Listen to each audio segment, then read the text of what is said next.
علامہ نفیس احمد صدیقی۔ بسم اللہ الرحمن الرحیم۔ کراچی سے سعادت حسین صاحب سوال کرتے ہیں کہ اپنے کافر و مشرک اور جاہل آبا و اجداد پر فخر کرنا کیسا ہے؟ جیسا کہ عرب کے کفار و مشرکین اپنے گزرے ہوئے آبا و اجداد پر فخر کیا کرتے تھے اور آج کے دور کے مرزا جہلمی بھی کیا کرتے ہیں۔ ویڈیو بھی آپ کو سینڈ کر رہا ہوں، ملاحظہ فرمائیں۔ تو ویڈیو سننے سے پہلے چند باتیں سن لیں کہ کفار و مشرکین آبا و اجداد پہ، جاہل آبا و اجداد پہ فخر کرنا تو دور کی بات ہے۔ میں تو سمجھتا ہوں کہ متقی اور پرہیزگار آبا و اجداد پہ تو فخر کیا جا سکتا ہے کہ ہمارے والد محترم ایسے تھے، تہجد گزار تھے، نیک تھے، متقی تھے، پرہیزگار تھے، فلاحی کام کیا کرتے تھے، لوگوں کی داد رسی کیا کرتے تھے۔ لیکن آپ کیا کر رہے ہیں؟ اگر آپ بھی ان کے نقش قدم پہ چل رہے ہیں تو بڑی اچھی بات ہے کہ یہ سلسلہ ہمارے آبا و اجداد سے چلتا چلا آ رہا ہے۔ لیکن اگر باپ دادا آپ کے متقی و پرہیزگار تھے، اچھے کام کیا کرتے تھے، لوگوں کی داد رسی کیا کرتے تھے اور تہجد گزار تھے، متقی پرہیزگار تھے، تو آپ فخر کر رہے ہیں۔ لیکن اگر آپ کے اندر یہ صفتیں نہیں ہیں تو پھر فخر کرنا بیکار ہے، کیونکہ ان کی وہ صفتیں، اچھائیاں آپ کے کسی کام نہیں آئیں گی، کیونکہ آپ نہ صرف یہ کہ قرآن و حدیث کے احکامات کو ٹھکرا رہے ہیں بلکہ اپنے آبا و اجداد کی سنت کو بھی آپ نے چھوڑا ہوا ہے۔ تو اگر ایسے آبا و اجداد ہوں اور آپ اس کے مطابق نہیں ہیں تو ایسے میں بھی فخر کرنا بے جا ہے۔ اسی طرح کسی طرح بھی فخر کرنا، فخر و غرور و تکبر، یہ اللہ کے سوا کسی اور کو زیب ہی نہیں دیتا۔ اللہ تعالیٰ نے تو اپنے پیارے نبی صلی اللہ علیہ وآلہ وسلم کو ڈائریکٹ اور انڈائریکٹلی ہم لوگوں کو یہ گویا تنبیہ کی ہے کہ ہمیں نہیں چاہیے کہ ہم گویا کسی پہ بھی فخر کیا کریں۔ آئیے دو حدیثیں آپ کے سامنے پیش کروں جس سے آپ کو پتہ چل جائے گا کہ مرزا صاحب نے جو اپنے جاہل اور ظالم و جابر منگول آبا و اجداد پر جو کہ کافر و مشرک بھی رکھے گئے ان کے اوپر فخر کر رہے ہیں، تو ان کا فخر کرنا کیسا ہے؟ صحیح ہے یا بالکل غلط، بلکہ 1000% غلط ہے؟ مشکات شریف حدیث نمبر 4898 میں ہے، بحوالہ صحیح مسلم کے حوالے سے انہوں نے ذکر کیا ہے کہ آپ صلی اللہ علیہ وآلہ وسلم نے فرمایا، بے شک اللہ تعالیٰ نے میری طرف وحی کی ہے کہ تم تواضع اختیار کرو، حتیٰ کہ کوئی شخص کسی پر فخر نہ کرے اور نہ کوئی کسی پر ظلم کرے۔ تو ان کے آبا و اجداد میں تو ساری صفتیں موجود تھیں، وہ ظالم بھی تھے، جابر بھی تھے، کافر بھی تھے، مشرک بھی تھے، جاہل اور گمار بھی تھے۔ ایسے آبا و اجداد پر فخر کر رہے ہیں، جبکہ اللہ کے پیارے نبی فرماتے ہیں کہ اللہ تعالیٰ نے میری طرف وحی کی ہے کہ میں تواضع اختیار کروں۔ اللہ کے پیارے نبی کو کہا جا رہا ہے کہ تواضع اختیار کریں، اور آپ کے توسط سے آپ کی امت کو بھی یہ پیغام ہے کہ تواضع اختیار کریں، فخر نہ کیا کریں، حتیٰ کہ کوئی کسی پر فخر نہ کرے۔ واضح لفظوں میں منع کیا گیا کہ اللہ تعالیٰ منع فرما رہا ہے اپنے پیارے نبی کو اور آپ کے توسط سے ہم لوگوں کو، اور نہ کوئی کسی پر ظلم کرے۔ تو ان کے آبا و اجداد میں بڑے ظالم و جابر بھی تھے اور اسی بنیاد پہ یہ فخر بھی کیا کرتے ہیں۔ یہ دوسری حدیث پاک ہے، مشکات شریف حدیث نمبر 4899 میں ہے کہ حضرت ابو ہریرہ جس کے راوی ہیں، اور یہ حدیث پاک جامع ترمذی اور سنن ابو داؤد کے حوالے سے مشکات شریف میں اس حدیث کو نقل کیا گیا ہے۔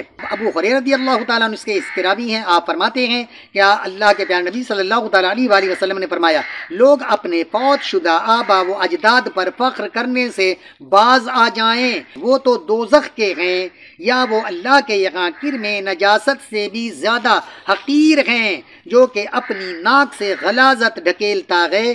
بے شک اللہ نے آبا و اجداد پر تمہارے جاہلی فخر و غرور کو ختم کر دیا ہے، پس وہ فخر کرنے والا مومن متقی ہے یا فاجر بدبخت؟ تمام لوگ آدم کی اولاد ہیں اور آدم مٹی سے پیدا ہوئے ہیں۔ اب اس حدیث پاک میں ذرا غور کریں، چند باتوں پر آپ کی توجہ میں مبذول کراتا ہوں کہ اللہ کے پیارے نبی نے کیا فرمایا کہ لوگ اپنے فوت شدہ آبا و اجداد پر فخر کرنے سے باز آ جائیں۔ کیا فرمایا کہ اللہ تعالیٰ نے اپنے پیارے نبی کو پیغام کیا کہ لوگ اپنے جاہل اور فوت شدہ آبا و اجداد پر فخر کرنے سے باز آ جائیں، وہ تو دوزخ کے ہیں۔ اس کا مقصد یہ ہے کہ وہ کافر و مشرک تھے جن پر فخر کیا جا رہا تھا، جیسا کہ مرزا منگول صاحب اپنے منگول ہونے پر فخر کر رکھے گئے جو کہ ظالم بھی تھے، بڑے گویا ظالم و جابر بھی تھے، اور کافر و مشرک بھی تھے، جاہل گنوار بھی تھے، ان پہ یہ فخر کر رکھے گئے کہ میں تو منگول کی اولاد ہوں۔ اب دیکھیے، اور اللہ کے نبی کیا فرما رکھے گئے کہ لوگ اپنے فوت شدہ آبا و اجداد پر فخر کرنے سے بعد آ جائیں، وہ تو جہنم کے، وہ تو دوزخ کے ہیں، یعنی وہ دوزخ کے ایندھن ہیں۔ تو دوزخی لوگوں پر گویا یہ فخر کر رہے ہیں کہ ہمارے آبا و اجداد تو دیکھیں ان کی صفتیں تو بظاہر یہ ہیں، لیکن حقیقت میں وہ دوزخی اور دوزخیوں پہ یہ فخر کر رکھے گئے۔ کتنی بڑی بات ہے، ذرا غور کریں۔ دنیا کا کوئی انسان نہیں کہے گا کہ ہمارے آبا و اجداد گویا جاہل اور گنوار ہیں اور بڑے ظالم و جابر تھے، لہذا میں ان کی اولاد ہوں، گویا یزیدی اولاد۔ وہ تو دوزخ کے ہیں، یا وہ اللہ کے یہاں کرم نجاست سے بھی زیادہ حقیر ہیں۔ ذرا غور کریں، کرم نجاست یعنی نجاست کے جو کیڑے ہوتے ہیں، نجاست میں کیڑے پڑ جائیں، اگر پھل فروٹس میں بھی کیڑے پڑ جائیں تو لوگ کتنا نفرت اور گھن کرتے ہیں، اس سے بیر کرتے ہیں، اس سے نفرت کرتے ہیں، اور جو غلاظت میں کیڑے ہوں اس سے کس قدر نفرت کریں گے۔ دنیا کی غلیظ ترین چیز غلاظت، اور پھر اس کے اندر کیڑے، تو کس قدر لوگ اس سے نفرت کرتے ہیں۔ تو اللہ کے نبی کیا فرماتے ہیں؟ یا وہ اللہ کے یہاں کرم نجاست سے بھی زیادہ حقیر ہیں، یعنی منگول جن پہ یہ فخر کر رہے ہیں وہ نجاست کے کیڑے سے بھی زیادہ حقیر ہیں۔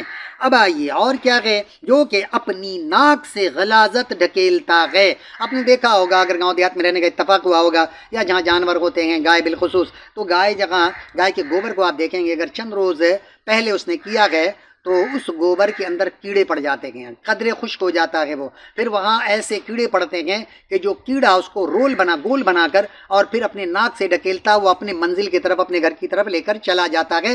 تو اللہ کے نبی اسی کی مثال دی ہے کہ جو کہ اپنی ناک سے غلاظت ڈھکیلتا ہے، یعنی وہ جو منگول ہیں یا اس طرح کے کفار و مشرکین جو آبا و اجداد ہیں ان کے، وہ تمام کے تمام کیا ہیں، وہ تو نجاست کے کیڑے بھی ہیں۔ پھر یہ کہ جو نجاست کے اندر رہ کر اور پھر اپنے ناک سے غلاظت کو ڈھکیل رہا ہوتا ہے۔ بے شک اللہ نے آبا و اجداد پر تمہارے جاہلی فخر و غرور کو ختم کر دیا ہے۔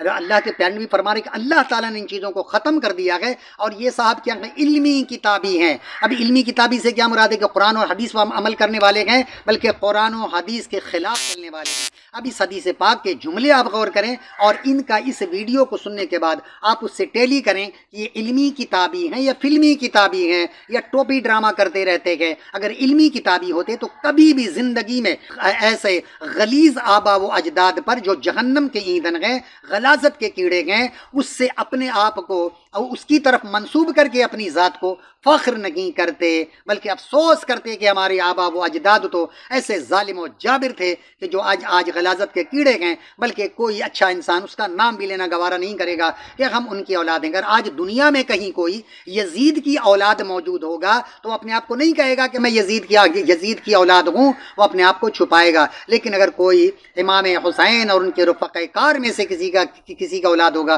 تو فخر سے کہے گا کہ میں فلاں کی اولاد ہوں۔ تو اب آئیے، بے شک اللہ تعالیٰ آبا و اجداد پر تمہارے جاہلی فخر و غرور کو ختم کر دیا ہے، لیکن مرزا صاحب ابھی تک زندہ رکھے ہوئے ہیں، کیونکہ یہ علمی کتابی ہوتے تو ختم کرتے، لیکن فلمی کتابی ہونے کی وجہ سے ابھی تک انہوں نے زندہ وہ تابندہ رکھا ہوا ہے۔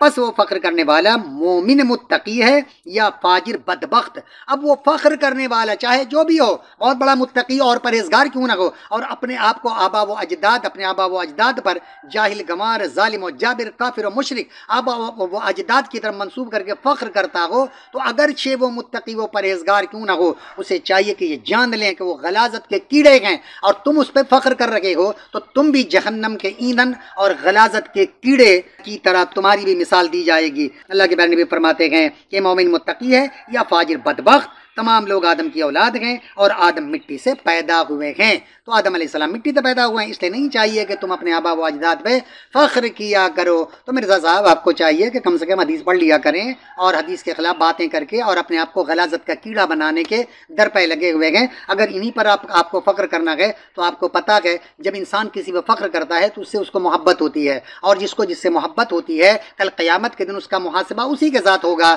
اور یہ حدیث پاک میں موجود ہے۔ تو یقیناً جب کہ آپ کو اپنے آبا و اجداد پر فخر ہے تو یقیناً آپ کا محاسبہ انہی لوگوں کے ساتھ ہوگا، یعنی منگولوں کے ساتھ آپ کا محاسبہ ہوگا۔ اور تاریخ تو آپ کو اچھی طرح پتہ ہے کہ منگولوں نے کیا کچھ کیا ہے دنیا میں، اور ان کا اعمال کیسے ہیں، اور وہ کہاں جائیں گے، جنت میں جائیں گے یا جہنم میں جائیں گے۔ بلکہ حقیقت تو اللہ کے پیارے نبی نے بتا دیا کہ وہ غلاظت کے کیڑے ہیں دنیا میں، اور آخرت میں ٹھکانہ ان کا جہنم ہے۔ ہم منگولوں کی اولاد ہیں، ان کو پتہ نہیں ہے منگولاں دے ہاتھ لگے نے تو سارے بابے منگولاں نے وڈے ہوئے ہیں جتنے اولیاء اللہ نے۔ نبی صلی اللہ علیہ وآلہ وسلم نے فرمایا جو شخص اپنے جاہلی نسب پر فخر کرے اس کو کہو کہ اپنے باپ کا عضو تناسل کاٹ کے، اس کی شرمگاہ کاٹ کے اپنے منہ میں رکھ لے، اور اس کے آگے الفاظ ہے کہ بات کنائے سے مت کرو، ڈائریکٹ کہو۔